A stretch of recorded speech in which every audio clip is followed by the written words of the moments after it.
नमस्कार। आज का वीडियो लेक्चर डिलीवर करने के पहले मैं अपने विद्यार्थियों को एक सूचना के माध्यम से जानकारी देना चाहता हूं कि वीडियो लेक्चर देखने के बाद आप उसे सब्सक्राइब कर लें। कमेंट सेक्शन में जाके वो कमेंट दें ताकि जो भी उसका डाउट्स हो मैं अपने माध्यम से उस प्रक्रिया के तहत उस डाउट्स को मैं दूर कर सकूं, जिससे अधिक से अधिक विद्यार्थियों को इससे लाभ प्राप्त हो सके। छात्रों, आज मैं अपने वीडियो लेक्चर में कृषि उत्पादकता एग्रीकल्चर प्रोडक्टिविटी के बारे में बताना चाहूँगा, जो सामने ब्लैक बोर्ड पर लिखा हुआ है। और यह भी आप जान लें, यह आज का जो लेक्चर है पार्ट 2 के विद्यार्थियों के लिए यह लेक्चर डिलीवर किया जा रहा है और पेपर 3 है, यूनिट 3 हुआ, वह है कृषि उत्पादकता। छात्रों, कृषि उत्पादकता किसानों द्वारा जो भी वस्तुएं बनाई जाती है या जिसे पैदा किया जाता है भूमि के माध्यम से, उसे ही उत्पादकता कही जाती है। वैसे भारत एक कृषि प्रधान देश है, सारे लोग जानते हैं। शुरू से आप भी पढ़ते आ रहे हैं, मैं भी पढ़ा रहा हूं और यही पढ़ाऊंगा कि भारत एक कृषि प्रधान देश है और जनसंख्या की अधिक से अधिक आबादी कृषि पर आश्रित है और राष्ट्रीय आय का अधिक से अधिक हिस्सा नियर अबाउट 3 हिस्सा आय की प्राप्ति एग्रीकल्चर सेक्टर से ही होता है। क्लियर? अब सवाल यह है कि इतना बड़ा आय किसी देश के लिए एक सेक्टर से अगर प्राप्त होता हो तो उसकी उत्पादकता का अध्ययन करना सबके लिए आवश्यक हो जाता है। उसी तरह से आज का जो लेक्चर है उसमें यह बहुत ही महत्वपूर्ण है कि कृषि उत्पादकता भारत के संदर्भ में इसको जानकारी प्राप्त करने के लिए हमने एक एग्जाम्पल लिया है और एग्जाम्पल लेने के पीछे कारण यह है कि हमारे देश की कृषि उत्पादकता संतोषजनक नहीं है, फिर भी इनकम का मुख्य साधन यही है और यही कारण है कि कई सालों से विकासशील के श्रेणी में भारत है लेकिन विकसित श्रेणी में नहीं आ पाई है। उसको स्पष्ट करने के लिए हम एक कंपैरेटिव एग्रीकल्चर प्रोडक्टिविटी के बारे में हमने कलेक्ट किया है, सिर्फ आपको समझने के लिए कि हमारे देश का वस्तुस्थिति एग्रीकल्चर सेक्टर में प्रोडक्शन के दृष्टिकोण से उसकी क्या स्थिति है, जो एक तालिका के माध्यम से मैं स्पष्ट करना चाहता हूं। और वह भी एग्जाम्पल हमने सेट किया है, भारत और चीन का तुलनात्मक अध्ययन करके तालिका हमने आप लोगों के सामने मैं दिखा रहा हूं। सीधी चीज है कि सबसे पहले कृषि योग्य भूमि चीन के पास जो है वह 120 मिलियन हेक्टेयर है, भारत के पास 156 बिलियन हेक्टेयर है। सीधी बात है कि कृषि क्षेत्र भूमि भी हमारे यहाँ चीन के बनिस्पत ज़्यादा है। सेकेंड, कुल सिंचित क्षेत्र, जबकि आप जानते हैं कि एग्रीकल्चर का मेन बेस जो होता है वह सिंचाई होता है। कुल सिंचित क्षेत्र टोटल एरिया का चीन के पास 41% है और हमारे पास 48% है। यानी इरिगेशन बेस भी जो है वो चीन के बनिस्पत हिंदुस्तान के पास ज़्यादा है। सकल बुआई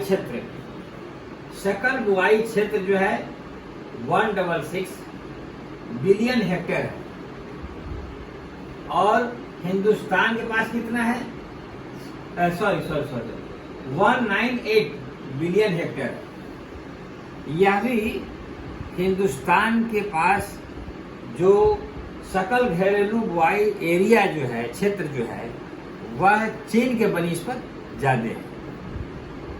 लेकिन इसके बाद चौंकाने वाली जो बात है उस पर मैं आ रहा हूँ कि कृषि उत्पादन कीमत में डॉलर में आंका गया है, हिंदुस्तान का और चीन का। तो वह जो डॉलर में आंका गया है वह यहाँ देखिए, यह फिगर जो है वह 13367, यह चीन का डॉलर में उसका प्रोडक्शन का वैल्यू जो है वह निकाला गया है। और हिंदुस्तान का कितना है? 4.7 और 407। छात्रों, आप इमेजिन कीजिए कि सब चीज ज्यादा होने के बाद भी प्रोडक्शन का वैल्यू जो हुआ वह दुगना से भी ज्यादा चीन का है। एक मैं आपको और बताना चाहूँगा मैं कि यह डाटा पुराना जरूर है, लेकिन कंपैरेटिवली आज भी अगर हम डाटा का एक्युमुलेट करके जब उसका आंकलन करेंगे तो यह निश्चित है कि एग्रीकल्चर सेक्टर में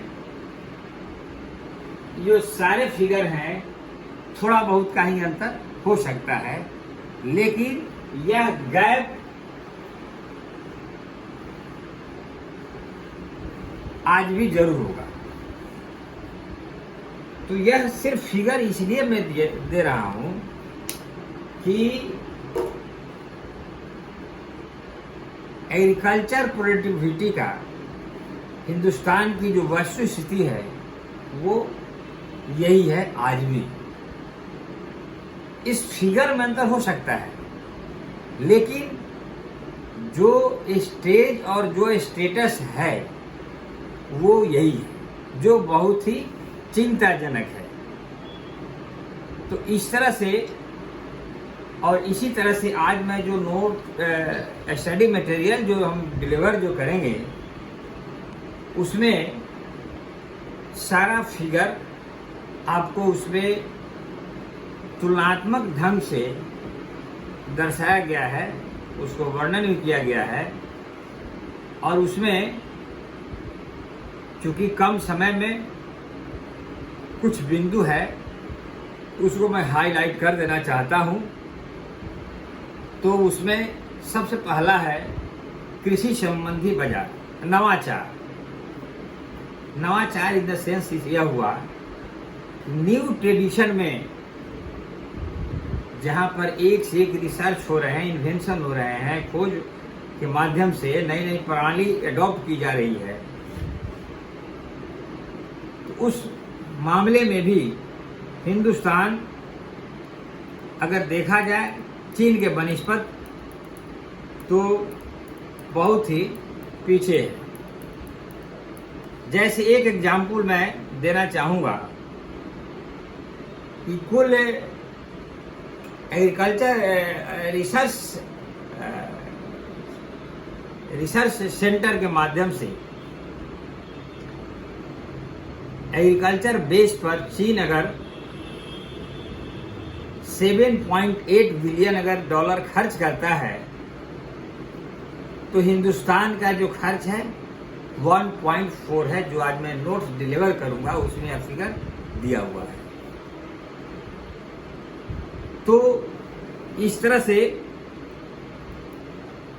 रिसर्च की भी क्वालिटी वही है।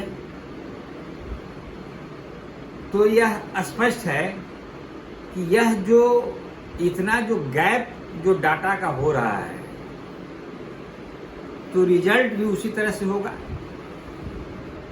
और टोटल इनकम का अगर 1 रुपया भी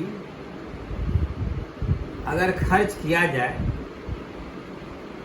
तो वह लगभग उससे आउटपुट जो है सकारात्मक ढंग से कृषि उत्पादकता में अच्छा दिखाई देगा। साथ ही साथ इससे गरीबी रेखा से जो नीचे जीवन बसर करने वाले हैं, जब नए नए इन्वेंशन के माध्यम से एग्रीकल्चर को डेवलप किया जाएगा तो रोजगार मिलेगा। कम पूंजी में इंटेंसिव एग्रीकल्चर की कल्पना की जा सकती है, गहन खेती की कल्पना की जा सकती है। तो इस तरह से कंपैरेटिवली उत्पादकता को बढ़ाई जा सकती है। सेकंड जो स्टेज आता है वह कृषि बाजार में अगर देखा जाए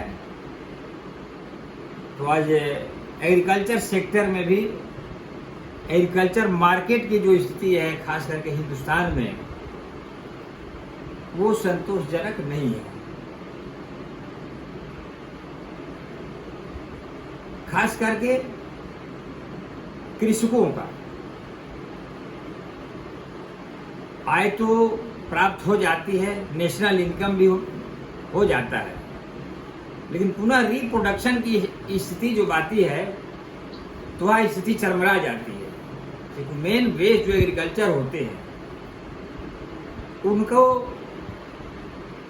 सही मूल्य और समय पर उन्हें नहीं मिल पाता है। आप किसान के बच्चे हैं, कृषि कार्य से आप जुड़े हुए हैं, जानकारी भी आपको है। आप यह फील कर सकते हैं कि किसान जिस प्राइस पर वह अपने उत्पादित वस्तुओं को बेचता है और मार्केट में जाते जाते जो उपभोक्ता के पास जो मूल्य का निर्धारण होता है, उस मूल्य निर्धारण में जो गैप होती है, उस गैप का चैनल और बेनिफिट का जो डिस्टेंस होता है उसका लाभ एग्रीकल्चर को नहीं मिलता है। इसलिए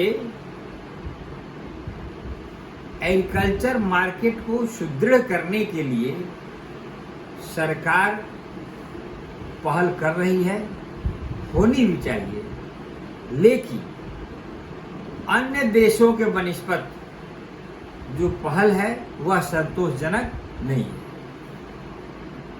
आगे जो है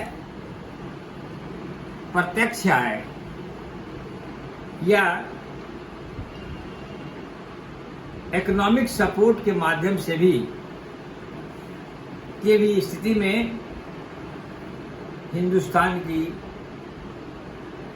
अच्छी स्थिति नहीं है, जिसके चलते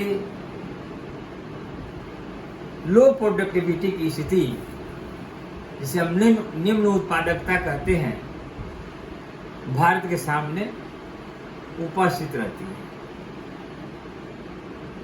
छात्रों, भारत सरकार या राज्य सरकार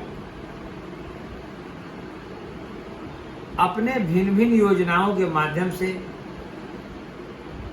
और संसाधन के माध्यम से,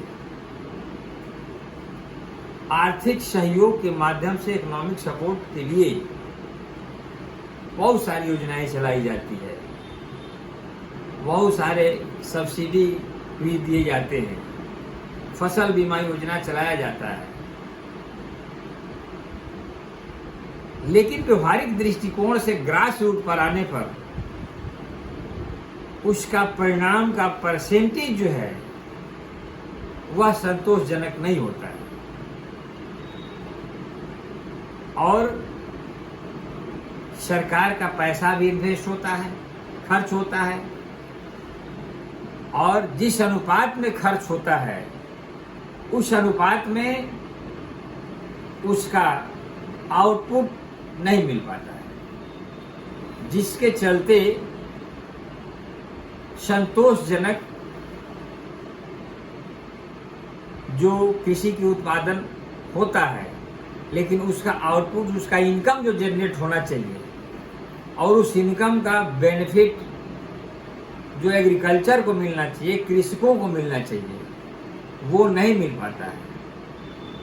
और इस तरह से भविष्य में जो उत्साह कृषकों को होना चाहिए वो नहीं हो पाता है। तो इस तरह से जो भी आज लेक्चर जो मेरा इस पर दिया गया और जो नोट्स डिलीवर जो करेंगे उसको आप बारीकी से, चूंकि एक हमने एग्जाम्पल सेट किया चाइना को एवरेज आपके दिमाग में सेट करने के लिए कि हमारे देश की स्थिति कृषि उत्पादकता में क्या है, और इस पर आगे जो दूसरा जो नोट स्टडी मटेरियल जो डिलीवर करेंगे इसमें भारत के संदर्भ में इस पर और क्या हम सुधार की प्रक्रिया अपनाई जा सकती है उस पर हम विस्तार से अगले वीडियो लेक्चर में हम उस पर अध्ययन करेंगे।